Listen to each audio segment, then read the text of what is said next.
Balamusizaako amanya ndi Judy Ssemugabi Bakyaita nga leero ngenda basomera olugero olugamba nti Kabaka Kato Kintu ne mukyala we Nnambi Nnantuttululu. Luno lwawandiikibwa Ssekamwa. Mu kusooka Buganda yalina amasaza 3: Mawokota, Busiro ne Kyaddondo.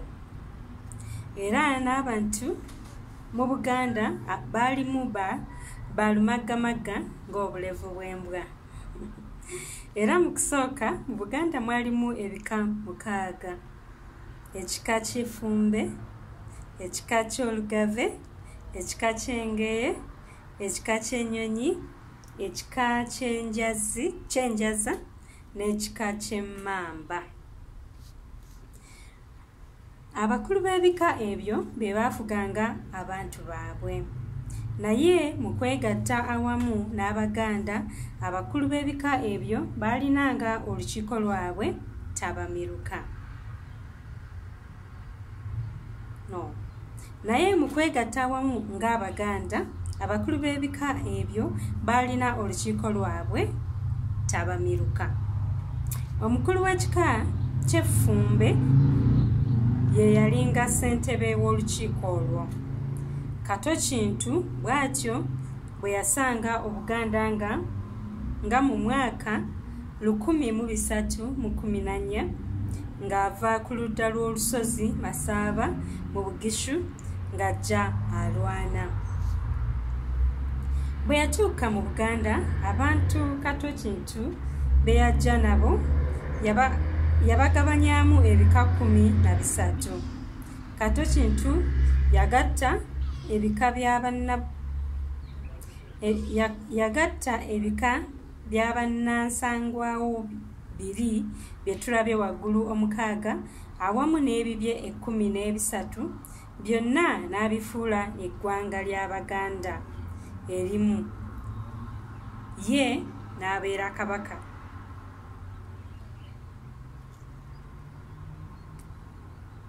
Bw'atyo obukulembeze bw'eggwanga lya Buganda mu by'obufuzi n'abuggya ku bakulu b'ebika ye n'abweddiza. Abakulu b'ebika olwo ne basigalira kukulembera bantu baabwe mu bintu ebikwata ku by'obuwangwa, naye nga bonna bakwatizaako Kabaka mu by'obufuzi era nga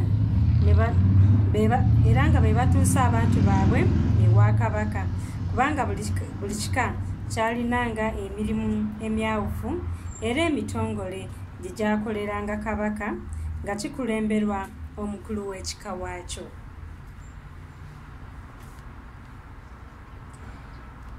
Newalibadde ng'obukulembeze obukwata ku by'obuwangwa bwalekerwa bakulu ba bika, naye era Kabaka yakuliranga abakulu b'ebika ebyo.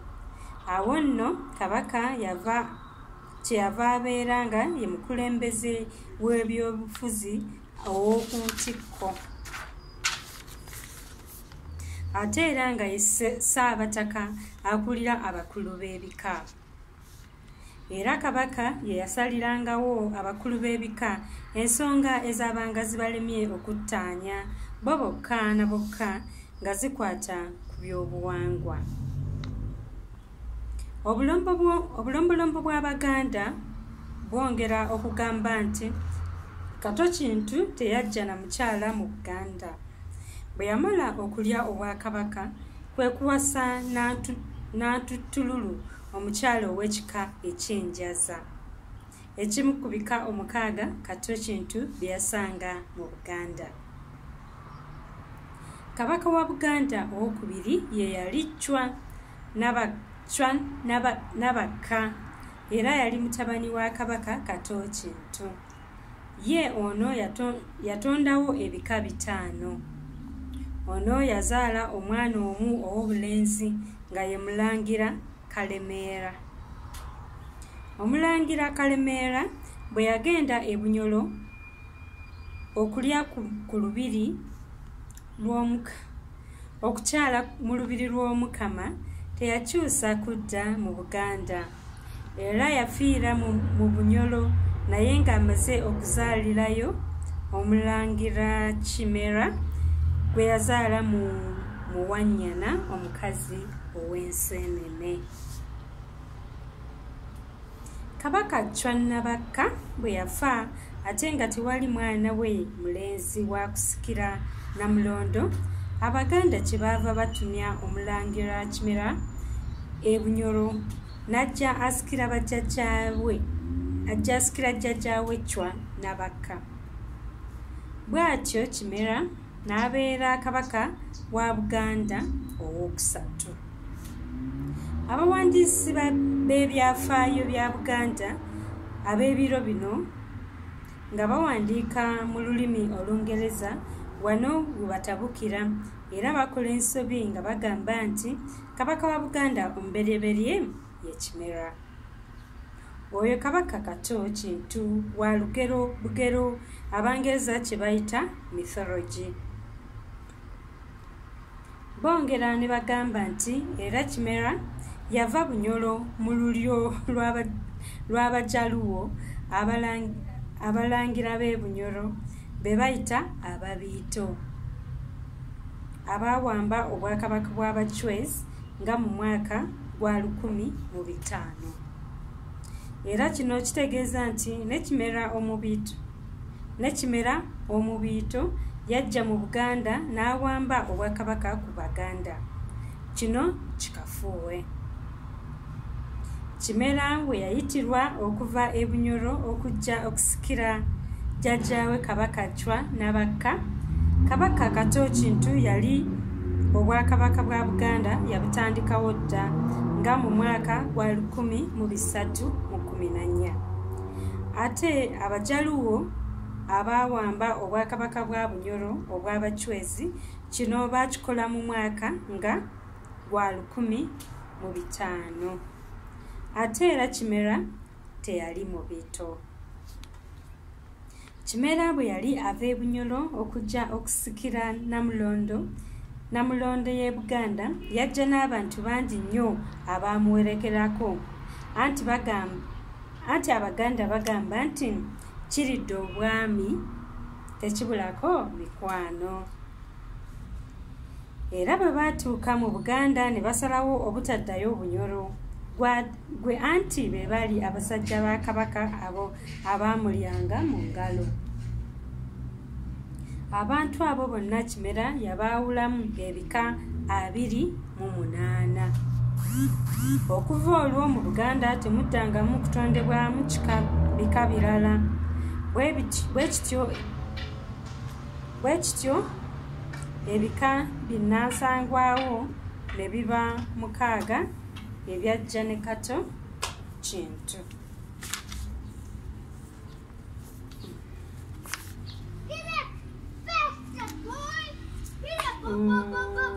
Ne biba 6 ebyajja ne Kato Kintu, ne biba 13 ebyatondebwawo Chwa Nnabakka, ne biba 5 ate ebyajja ne Kimera ne biba 28.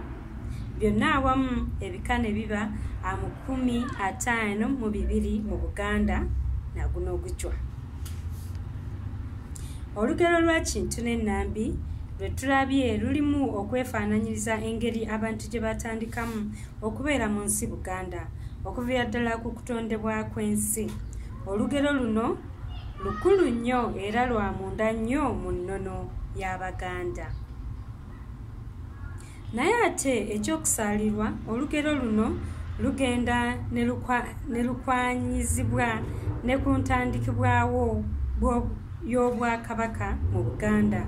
Luno ejjo ly'abalamu mu 1314.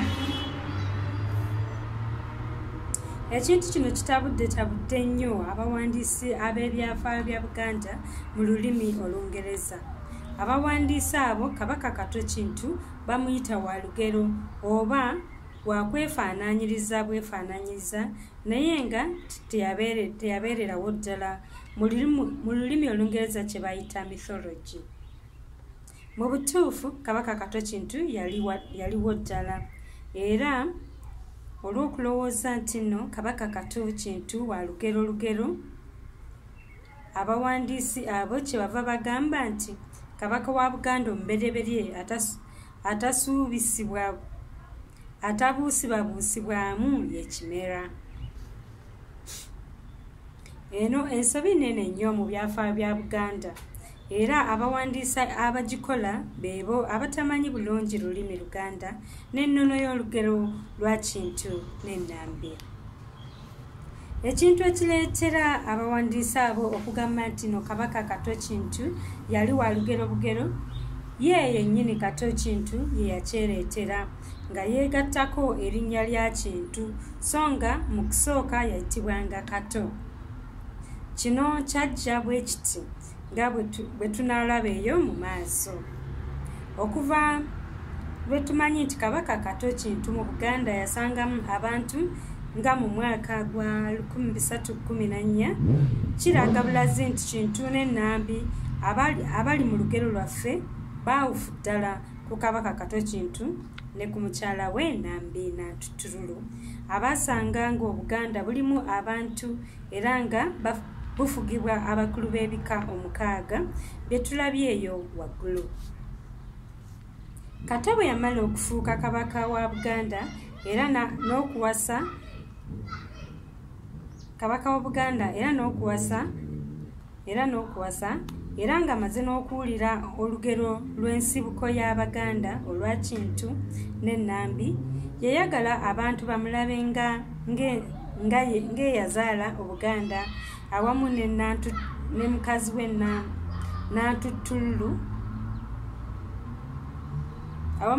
Nnantuttululu. Bw'atyo kyeyava yeeyongerako erinnya lya Kintu ne mukyala we n'amwongerako erya Nnambi.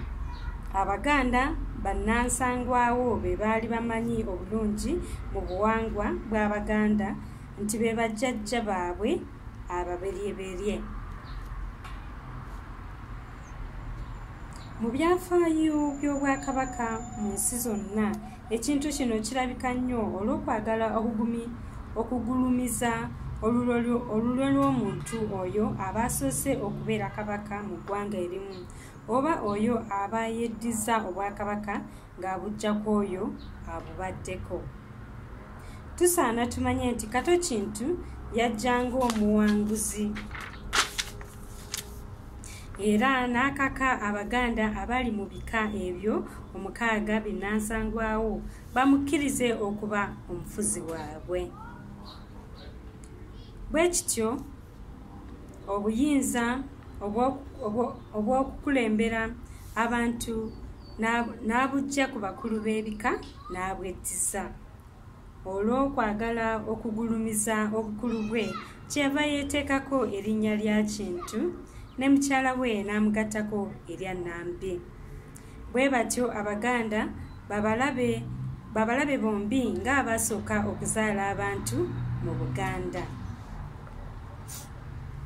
Emyaka bwe gyagenda gyetooloola olugero lw'Abaganda olw'ennono yaabwe ne lwetabikamu n'okutandikibwawo kw'Obwakabaka bwabwe obwatandikawo oluvannyuma ennyo nga bo baamala dda okubeerawo. Awo nno Kintu ne Nnambi abali mu lugero lw'ensibuko y'Abaganda baawufu nnyo ku Kabaka Kato Kintu ne mukyala we Nnambi Nnantuttululu abali mu kutondebwawo kw'Obwakabaka bwa Buganda. Bali abantu abasooka ba lugero bugero mu lulimi Olungereza kye tuyita mythology, naye bano abantu abookubiri Kabaka Kato Kintu ne mukyala we Nnambi Nnantuttululu baaliwo ddala mu buntu. Mwebale nnyo, mwebale ddala okuwuliriza. Akuume.